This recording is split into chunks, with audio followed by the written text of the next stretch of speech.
The police in Rivers State are unveiling the masterminds of the gruesome killing of an officer in Rivers State. The state command, the Nigerian Police, arrested 6 persons in connection with the brutal murder of the Divisional Police officer of Ahoada East Local Government Area, Bako Angbashim. The spokesperson for the command said the suspects were captured within the community. The prime suspect is said to still be on the run. It's unfortunate that a vibrant police DPO will be cut down like that by members of the community. Cultists. With the problem or the cancer that cultism has become in Nigeria is one of the things that we look away from as a clear and present danger that we are facing down the line. Because you are creating a system. Everybody knows that in all over the world, that the state power is in the ability to police your community. The moment some people think they can now challenge that power, the perception of that particular state is going down. So in this manner, I expect, and I want to applaud the police for this quick action that they took. Because if they should get away with this, they will do more gruesome things to the police. Already the police are just recovering, if you remember, from the things that happened during the NSAS, where some of them were chopped into pieces and all that. But we don't want this to happen because the police actually is the one that we rely on to keep the law and order in our society. So whatever they need to do, I implore them to make sure that whoever is the mastermind is caught and made to face the full wrath of the law. Because if that is not done, we are creating monsters that will now become bigger than the state. So I want to commend the police and encourage them to do because I remember there was a time when I was in Rivers State that there's a police officer that was the head of their anti-kidnapping and I think something. I think he's now a very big senior officer somewhere in the police. And his job was basically to go to communities and fish out these people before they become monsters.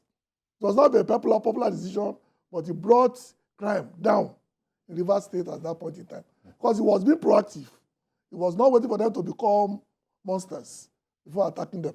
So I think the federal government must look for an holistic way to solve this problem of cultism once and for all. Because these people are not just ordinary criminals. They are talking about well-educated people who have taken cultism as their only road to wealth. And that, to me, is a clear and present danger. And they have sponsors. They have people that arm them. They have godfathers. Unfortunately, these cultists, they are not people that are afraid of, the police. Even the army. Well, it's unfortunate that some people at this time in national history still feel they will do things like this and get away with it. That's where I'm concerned. If the police fail to not just arrest the suspects, but their godfathers, their sponsors in this matter, will be leaving this danger for another day. Here is a police officer that has been celebrated. If you have followed this man, the last 3 years, he has been in the news for working very hard to rid Ahoada East of criminalities.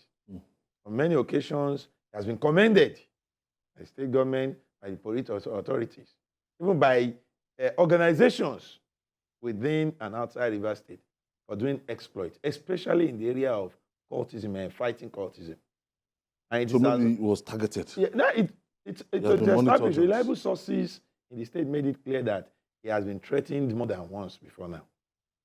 And that's where I find it sad that the police that provides security for people who are threatened, that provides security for high flyers in the society, could not deem it fit to ensure that, this man has become some sort of endangered species and protect him. Unfortunately, that gallant officer paid the supreme price. But I beg the police, not just in Rivers State, the police as a whole, to ensure that the killers of the, because if they get away with this, They will do more they will gruesome. do more. They cut And off. when They cut off his policemen- head. Yes, they cut off his head. And when policemen feel that if I attack criminals openly, this is what will become of me, they will slow down and criminality will become the order of the day. Chaos will reign. And that's what we cannot afford. So, while we sympathize with the family of this gallant officer, we sympathize with his colleagues in Rivers State, we should beg the police, find the killers of this man. It will help all of us. This investigation is ongoing. Yeah, they've caught arrested some of them. Even Only, arrested. only the ringleader. And like you said, the godfathers are still at large. And that's what they need to do. That's why I commended the police for moving very quickly, because perception matters. Yes. If the people can perceive that you are under threat, your power goes. Power goes. That's the danger there. It's good they got people arrested, but let them do more. Let them do more. And the menace of cultism, even in the southern part of the country, is becoming worrisome. Yeah, don't forget that in our neighborhood at Korodu at one point, you remember? When we had they have to fight this one, they have to bring in OPC. Beyond OPC, you see, AY, fighting cultism is a local thing.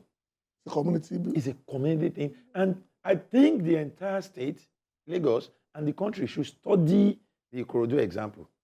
Do you know in Ikorodu now, cultism is as good as defeated? I tell you, I live there. How? I'll tell you what they did. The community decided to fight cultism, and it paid off. Enough is enough. Enough is enough. What they did is, beyond the, it's not just, they had Oyabo before. The cultists became so brave that they were killing all the Oyabos. Then, with the help of the Odofin of Ikorodu, Archief Adeomi, Ogunsanya, he said, look, let us come together. All the local governments, all the chiefs, all the baales, all the kings, let's come together. Let us form a team that will not be influenced by either you or me. And that's why how the Ikorodu Security Initiative came to be.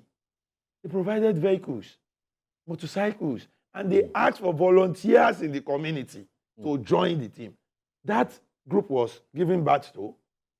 The enumeration is not by any individual, but collective. Then they ensured that they were trained by the police. The officers in that group spent months being trained by the police here in Lagos. So they were trained. They went to, just like going to school. They came back. Really? They swore to oath of allegiance to the community. Is this Oyabo people? Beyond Oyabo, other people joined. I tell you, some of the members are repentant cultists who denounced and offered their services. And you know how that paid off? They know the people they went. So all the known names in cultism in Ikorodu that did not renounce left town. And Ikorodu, now in Maya, which used to be like their headquarters, we sleep with our two eyes. Most communities in Ikorodu have stopped paying for private security. Nobody hires security again because this security outfit is everywhere. They have units and everything, and the numbers are everywhere. So call them, they are there. So you are telling me that Ikorodu has created their own police? Yeah, it's as good as that. Community. Local policing, community policing, that is working. Now you have events, late night events in Ikorodu, and nobody is shooting gun. Nobody is being attacked. The Ikorodu model should be studied. People like Honorable Jimmy Benson should be invited. What did you people do? What did you do to bring about this change? Because we live there. We lived there before. We are still living there now. We can tell you that the change is drastic. Drastic. Bringing us down to that argument of community policing, Yeah. state police, and, just deregulating what we have right now. We've said it many times. Decentralizing it. Well, the police should start from the bottom, not from the top. We all know the history of the Nigerian police. Basically, Nigerian police is basically an offshoot of the constabulary. When they brought in northerners to Lagos at Obalende to put down the natives. That mentality is still there. That basically you are instruments of the state. Instead of being organic and coming from the community up. I've said it many times on this program. What we need to do is very clear. Create state police or city police or national police Move it up, call it state marshals, or whatever you call them. Move it up to federal, call it federal bureau of whatever. Let them undo whatever is theirs. Interstate crimes, you go to the federal. Crimes within the states, you stay within the states. These are not rocket science. It's what we can do. But we keep insisting on the hand-me-downs, which to me has not solved any problem. Police should be a pyramid. From bottom. It should be a cone. It should be a cone. It should not be A pyramid. pyramid. Now, if you look at the neighborhood thing Lagos State is doing, Just to AY, just it is working. How? They provide Intelligence gathering. information. All they know that you want to know where they are selling Indian hemp, go to that place. The boys you are looking for, you know where they are. They provide information to the police. The police will go there, and you begin to see the fruits of that cooperation between these seeming state arrangement, community policing system, and the main police, and it is yielding fruit. all right. We'll take this breather when we come back.